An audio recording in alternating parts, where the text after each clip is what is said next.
오늘도 하나님의 말씀을 그저 우리의 귀로만 듣는 것이 아니라 우리의 마음으로 듣고 머리로만 이해하고 깨닫는 것이 아니라 우리의 삶으로 깨닫고 삶이 변화되는 은혜가 여러분들 모두에게 임하길 바라고 또 소원하고 축복합니다. 여러분들, 사람이 평균적으로 하루에 70가지 정도의 선택을 하며 산다고 말합니다. 이것을 산술적으로 계산하면 1년에 약 25,500가지의 선택을 하면서 살아간다는 거죠. 그 많은 선택들 중에 어떤 선택은 아주 쉬운 선택도 있었을 것이고요, 또 어떤 선택은 아주 힘들고 어려운 선택들도 있을 수 있었습니다. 어떤 선택은 여러분들의 삶에 아주 미미한 영향력을 미쳤을 수도 있었지만, 또 어떤 선택은 여러분들의 삶에 아주 중요한 영향을 미치는 선택이 되었을 때도 있었을 것입니다. 그래서 어떤 선택은 아주 스트레스를 여러분들에게 가져오게 하는 선택이 되기도 했었죠. 때로는 어떤 선택은 정말 엄청난 대가를 치루어야 하는 그러한 치명적인 선택을 한 경우들도 있을 것입니다. 아직 올해가 다 가지 않았지만 올해는 한 해 동안 약 벌써 2만 가지 정도 넘는 선택을 하며 살았는데, 그 선택들 가운데 정말 올바른 선택은 여러분들 몇 개나 될까요? 특별히 그리스도인 우리는 그 많은 2만 가지의 선택들 중에 하나님이 기뻐하시는, 하나님께 영광 돌릴 만한 선택은 몇 번이나 되었었을까요? 많은 선택들 중에서 하나님의 사람으로 그 부르심에 합당한 선택을 한 결과 그 책임을 수용하고 그리고 그것을 감내해내가는 삶의 경우는 여러분들 우리는 몇 번이나 있었다고 생각하십니까? 우리가 무엇을 선택하고 선택하지 않던 그 선택의 결정은 기준이 하나님 중심이어야 하고 예수 그리스도 중심이어야 한다는 것이죠. 그러기 위해서는 그리스도께 우리의 삶을 헌신해야만 선택의 순간 그것이 하나님의 기준, 하나님의 모습대로 선택할 수 있는 줄로 믿습니다. 그래서 오늘은 가장 귀한 헌신이라는 제목으로 우리 그리스도, 기독교가 가르치는 진리에 대해서 나누어 보며 은혜를 나눌까 합니다. 아까 조금 전에 말씀드린 하루에 70가지는 콜롬비아 대학의 연구원이 연구한 결과입니다. 하루에 70가지 정도의 선택을 한다는 그 근거를 가지고 생각하면 잠자는 시간 적게 주무시는 분도 계시고 많이 주무시는 분도 계시지만 8시간으로 계산하면 24시간 중에 8시간 빼면 한 시간에 최소한 4가지 선택은 우리가 하며 산다는 결론을 얻을 수 있습니다. 그러니까 15분마다 최소한 한 가지 선택은 우리가 계속해서 1년 동안 하며 살아왔다는 그런 결과이지요. 여러분들, 이 매 15분마다 한 가지 선택을 하며 살아왔던 우리의 인생 속에서 그 선택들이 얼마나 지혜로운 선택이었는가 돌아보며 살았으면 좋겠습니다. 그 많은 선택들 중에요, 솔직히 의미 없는 것들도 있었겠죠. 양말 무슨 색깔이 신을까? 신발은 뭘 신고 나갈까? 라는 별 의미 없는 선택을 했었을 경우도 있었지만, 어떤 선택들은 새로운 직장을 구하거나 아이들을 이렇게 양육하거나 집을 이사하거나 아주 중요한 결정들을 해야 하는 그런 선택들도 분명히 있었을 것입니다.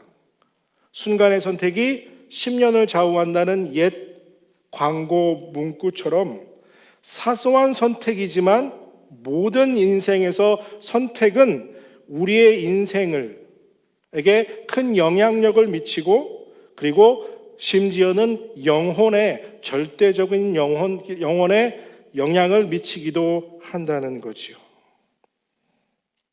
사실 여러분들 얼마나 정신없이 분주하게 우리가 살아갑니까? 벌써 11월 둘째 주를 맞이했으니까 말입니다. 때로는 생각을 한다는 것 자체가, 생각을 할 수 있는 시간이라는 것 자체가 우리에게 사치스러울 때가 있을 만큼 정말 빠르게 분주하게 살아갑니다. 그리고 우리 나름대로 정말 열심히 살지요. 눈코 뜰 새 없이 바쁘게 열심히 최선을 다해서 삽니다. 그리고 또 세상은 이렇게 말하죠. 그렇게 바쁘게 살아야 성공하는 것이다.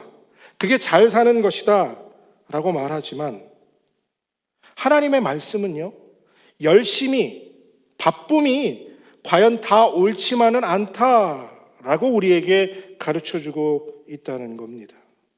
평소 하나님의 말씀으로 무장되어 있지 않고 삶의 우선순위가 정해져 있지 않으며 그리고 삶의 가치관이 분명하지 않은 사람들에게는 생각 없이 그저 순간순간 찾아오는 선택의 순간에 선택되어지는 삶의 결과는 대부분 나의 편리나 나의 이익 혹은 그 상황을 벗어나기 위한 급급함에 지나지 않는 좋지 못한 선택일 때가 많이 있다는 거죠.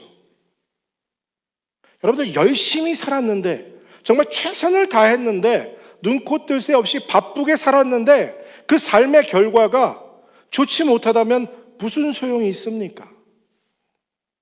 늪에 빠졌을 때 열심히 몸을 움직이면 어떻게 됩니까? 더 빨리 가라앉지요. 이때 열심은 오히려 자기를 죽이는 어리석음이 됩니다. 좋지 못한 선택들이 우리의 삶과 우리의 영혼을 오히려 독이 된다는 거예요.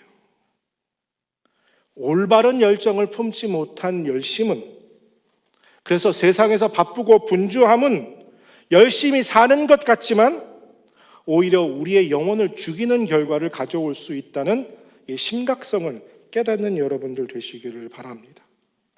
하나님의 은혜와 하나님의 사랑으로 그분의 자녀된 그리스도인들, 하나님의 자녀들은요, 정말 올바른 열정을 품으며 살아야 합니다. 올바른 열정을 품는 여러분들 되시기를 바랍니다. 오늘 본문 2절을 여러분 다시 한번 보겠습니다. 나는 증언합니다. 그들은 하나님을 섬기는데 열성이 있습니다. 그러나 그 열성은 올바른 지식에서 생긴 것이 아닙니다. 사도 바울이 로마 교회 성도들에게 하나님을 향한 열심은 있는데 그 열성이 바른 지식에서 나온 것이 아니다. 하나님의 말씀을 근거로 하고 있지 않다라고 말합니다. 그러니까 하나님을 향한 열심이 없는 것이 아니라 하나님을 향해서 열심히 무언가 하는 것 같아 보이는데 실제로 하나님을 섬기지 않고 있다라는 말이죠. 사도 바울은 그리스도인들에게 잘못된 열심을 조심해야 한다고 경고하고 있다는 거죠. 먼저 우리가 경계해야 할 잘못된 열심은 말씀하고 있는 것처럼 하나님의 의가 아닌 나 자신의 의를 위한 열심입니다. 하나님을 위해서 열심이라고 생각하지만 사실은 어떤 섬김이, 어떤 열심이 나 자신을 위한 열심일 때가 너무 많다는 거죠. 사도 바울이 이 말이 무슨 뜻인지를 자기 자신이 철저하게 체험하고 고백하면서 말한 말씀이 한 곳 있습니다. 내가 8일 만에 할례를 받고 이스라엘의 족속이요 베냐민 지파요 히브리인 중에 히브리인이요 율법으로는 바리새인이요 열심으로는 교회를 핍박하고 율법의 의로는 흠이 없는 자로다. 사도 바울이 자기 자신이 이랬던 사람이라고 말하는 거지요. 자기의 출신을 자랑하고요, 자기의 지식을 자랑하고 자기의 신분을 자랑하면서 자기 자신의 의를 드러냅니다. 하나님을 섬긴다고 열심히 교회 핍박하며 다녔다라고 자신을 평가하는 거죠. 교회를 핍박하는 것이 하나님을 위해서 사는 것인 줄 알고 그렇게 열심히 살았다. 그런데 그 열심이 모두 다 틀린 것이었더라.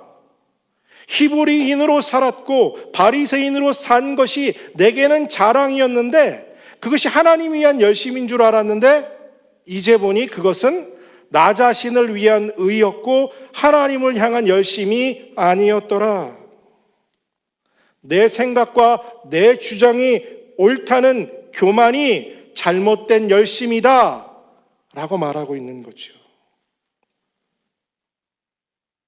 사도 바울은 또 다른 잘못된 열심은 하나님의 의를 순종하지 않는 것이다. 그것이 잘못된 열심이다 라고 말합니다. 그러면 여기서 사도 바울이 말하는 하나님의 의는 무엇입니까? 바로 본문 4절에 나오는 말씀입니다. 그리스도는 모든 믿는 자의 의를 이루기 위하여 율법의 마침이 되시니라. 간단하게 설명하면요, 예수 그리스도가 하나님의 의다라는 말입니다. 하나님이 우리를 의롭게 하시기 위해서 예수 그리스도를 이 땅에 보내셨고, 예수 그리스도는 이 땅에서 완전하게 율법을 지키심으로 율법의 마침이 되셨다, 하나님의 의를 완성하셨다라는 표현이에요. 따라서 예수님을 따르지 않는 열심, 그 모든 열심은 다 악한 열심이 되는 것입니다. 그러니까 예수 그리스도를 믿고 순종하지 않으면 그 외에 다른 열심은 다 악한 것이 되는 것이죠.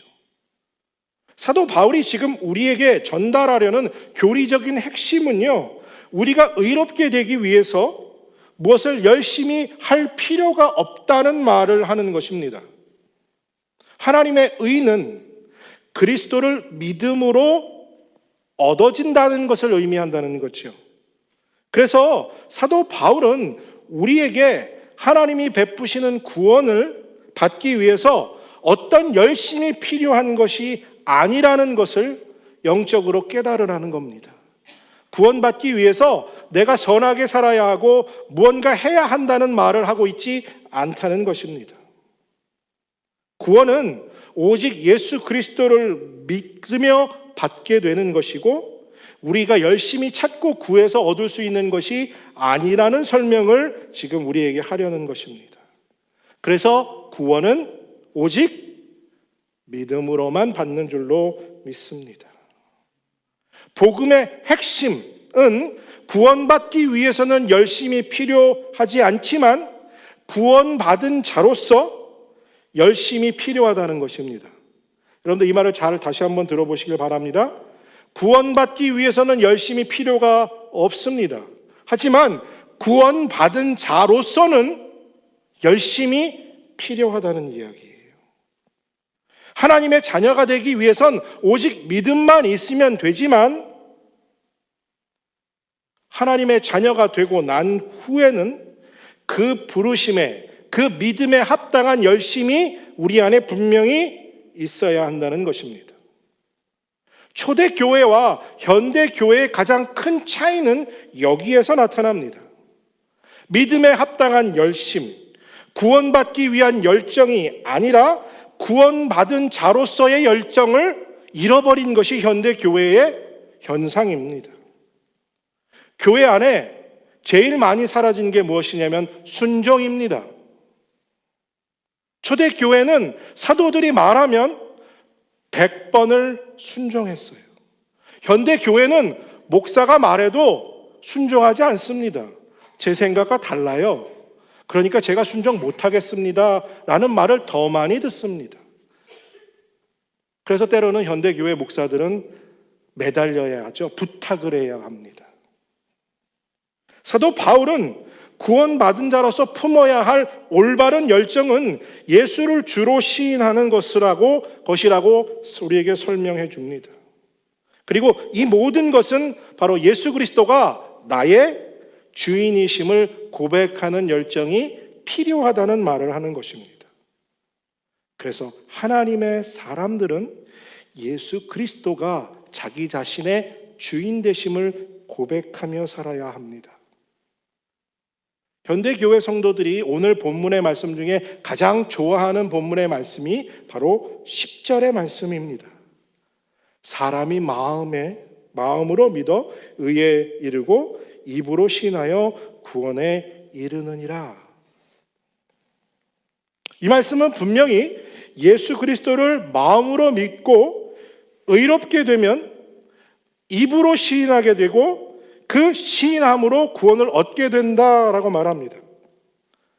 아마 이 말씀을 모르는 그리스도인들은 거진 없다고 생각되어집니다. 전도하면서 사형리를 읽고 설명하고 그 다음에 맨 끝에 부분에 기도를 따라하게 되면 어떻게 됩니까? 기도가 끝나고 아멘 하면 자, 이제 입으로 시인하셨으니 구원을 받으신 줄로 믿으시길 바랍니다. 지금부터 여러분들은 당신의 하나님의 자녀입니다 라고 말합니다. 그런데 정말 이때 구원받았다고 확신할 수 있습니까? 정말 확신해도 될까요? 여러분들 생각은 어떠십니까? 우리의 입으로 구원하여 시인하여 구원에 이른다는 말을 현대 그리스도인들은 너무 좋아합니다.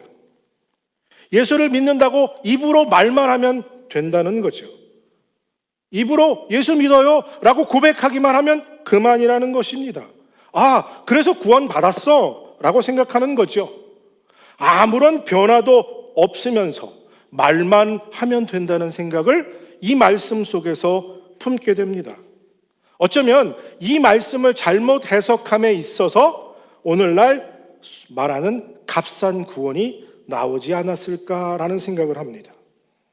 여러분들 잘 생각해 보시기 바랍니다. 이 문제는 오늘 이 말씀은 정말 중요한 말씀입니다. 바쁘게 길 가고 있는데 누군가 예수님 믿으세요? 귀찮아서 예, 교회 다녀요. 예수 믿어요.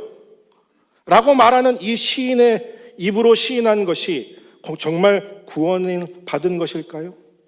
복음 전하려는 사람에 찾아왔을 때 그 사람과 대화하기 귀찮아서 예, 저 예수 믿어요 라고 말하는 것이 정말 입으로 시인했다고 구원의 확신을 주는 것일까요?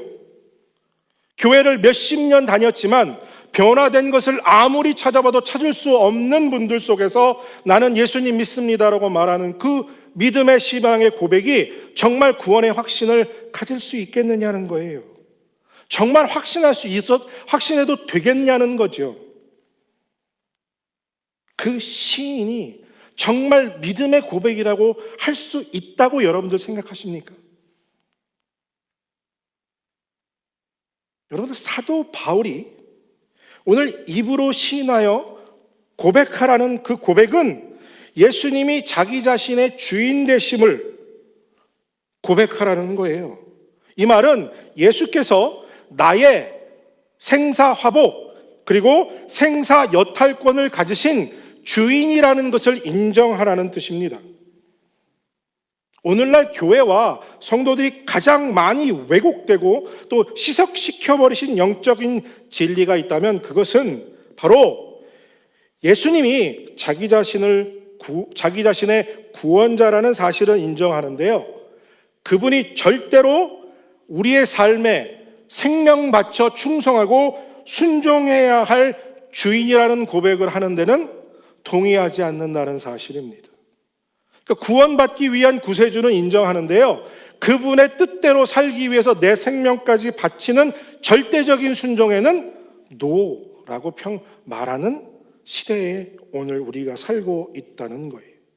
이 말은 무슨 말이냐면요. 지옥 가긴 싫으니까 구원은 받고 싶어요. 그런데 예수님께 순종하는 말은 들으면 돌부처처럼 꼼짝하지 않게 된다는 기이한 모습을 교회 안에서 오늘날 볼 수 있다는 겁니다. 왜 그런지 아십니까? 왜냐하면 아직도 나의 삶의 주인은 나고 내 삶의 주인이 예수 그리스도가 아니기 때문입니다. 여러분들 오늘 본문에서 사도 바울이 나의 주인이라고 예수 그리스도를 나의 주인이라고 입술로 시인하여 고백해야 한다는 권면과 도전을 했었던 여러분들 배경을 이해하셔야 합니다. 이 배경은 초대교회죠. 로마 시대입니다. 로마 시대에는 예수를 믿는다는 사람에겐 엄청난 핍박과 탄압이 있었습니다. 때론 여러분들이 아시는 것처럼 사자밥이 되기도 했고 기름에 튀겨주기도 했고 엄청난 사람들이 학살을 당했던 시대입니다. 누군가가 내가 예수를 믿는다는 사실을 알게 된다는 것은 내가 언제 죽을지 모르는 상황을 맞닥뜨리는 결과를 초래하는 상황이었어요. 그래서 초대교회 당시 그 입으로 시인하여 하는 믿음은 순교를 당할 각오를 해야만 입으로 신앙을 고백할 수 있었다는 것입니다. 여기서 한번 차이를 비교해 보세요. 누군가 물어보는데 귀찮아서 대답하기 싫어서 예수님 믿습니다라고 말하는 입의 고백과 죽음을 각오하고 내가 예수님을 믿습니다는 고백과의 차이점은 얼마나 큰 것입니까? 초대교회 당시 예수님을 주인으로 모셨다는 마지막 최종적인 시금석은 뭐였냐면 공개적으로 자신의 믿음을 입으로 시인하는 거예요. 저 예수님 믿습니다. 그분이 나의 주인이십니다. 라고 고백하는 것이었어요. 그 상황 속에서는 얼마든지 믿는 걸 마음으로 품고 있으면 되는 상황이었죠. 왜요? 말하는 순간 죽을 수도 있는 상황이었기 때문에 될 수 있으면 소극적으로 믿으려고 했던 시대상 상황 속에서 사도 바울이 그들에게 뭐라고 고백합니까? 너희 안에 정말 그리스도를 믿는 믿음이 이 안에 있다면 죽을 각오를 하고라도 예수 그리스도가 나의 주인임을 고백하라. 그래서 입술로 시인하여 구원을 이루어라 라고 말하고 있는 거예요.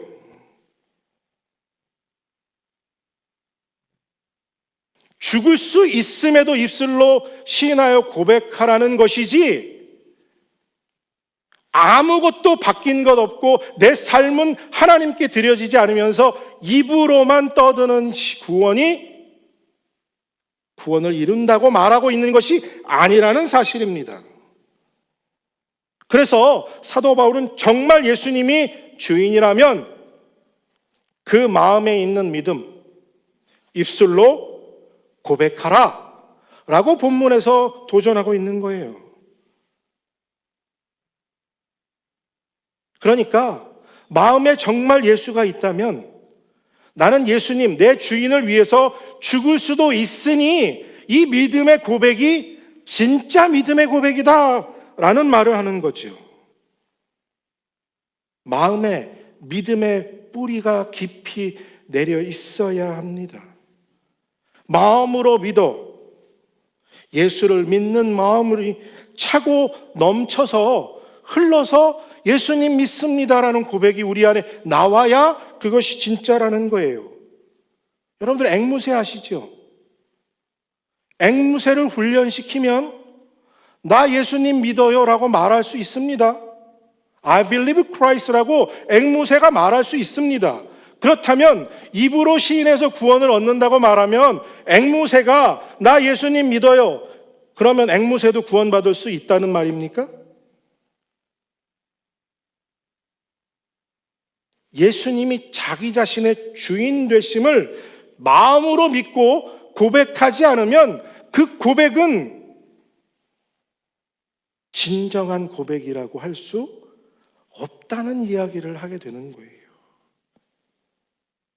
삶의 변화는 없이 앵무새와 같이 기계적인 고백은 진정한 믿음의 고백이라고 할 수 없다는 결론에 도달합니다.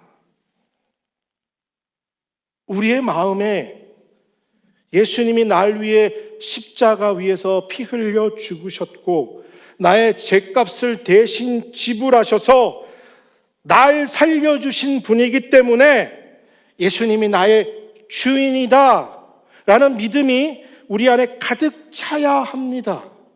그것이 가득 채워져야 그것이 흘러넘쳐 내 입술로 고백되어지는 것이지요. 이것이 진짜 고백입니다.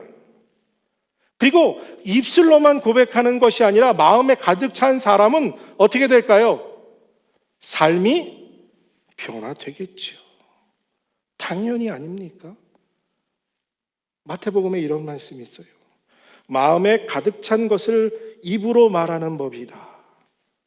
선한 사람은 선한 것을 쌓아두었다가 선한 것을 내고, 악한 사람은 악한 것을 쌓아두었다가 악한 것을 낸다. 여기 안에 있는 게 나온다고요. 그리스도를 믿고 그리스도가 가득 찬 사람은 나오게 되어 있다는 거예요. 마음에 가득 찬 것이 나온다는 거죠. 마음에 예수님이 가득 차면 당연히 나온다는 거예요. 이런 말이 있습니다. 만일 사람이 그 안에 믿음을 가지고 있으면 그 믿음은 입으로 튀어나올 것이다.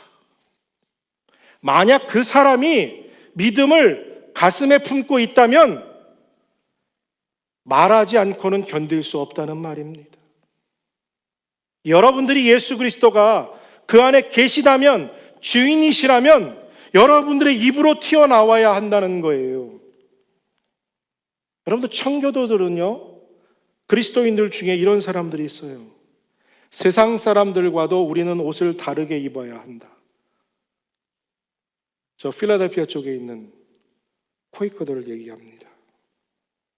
단순히 자기의 삶이 변화된 것을 다름을 보여주기 위함 뿐만 아니라 옷까지도 나는 세상에 속한 사람이 아니다라는 것을 나타내며 살기를 원했던 사람들이 있다는 거죠. 그들은 내가 그리스도를 주인으로 삼았고 내 삶은 이렇게 너희들과 다르다는 것을 세상에 거짓 없이 드러내라고 말하는 거예요. 그러면 여러분들, 어떻게 주님이 우리의 주인 되어 주셨음을 세상에 드러내며 살 수 있을까요? 가장 구체적인 방법은 내 삶의 행동, 선택의 결과, 선택하기 전 그 선택을 하나님이, 그리스도가 통제하게 하시면 됩니다. 이 통제받는다는 말, 어려운 말 같은데요. Control Tower. 비행기가 착륙하고 이륙하기 위해서는 어떻게 해야 합니까? 관제 타워의 명령에 따라 어디로 가서 어떻게 뜨고 어디로 내리라는 그들의 컨트롤을 따라야 합니다. 이 말은 어떤 선택을 할 경우 그것이 하나님의 뜻인가, 하나님이 원하시는 것인가, 예수님의 뜻인가를 컨트롤 받아서 내가 결정하는 것이 아니라 그리스도가 원하는 대로 나는 싫어도 그것을 결정하고 순종함에 있어요.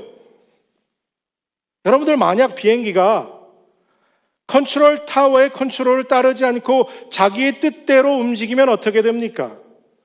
대형 사고가 나옵니다. 이처럼 예수 그리스도의 컨트롤을 받지 않고 내 뜻대로 살면 우리 인생의 대형 사고를 만나게 되는 거예요.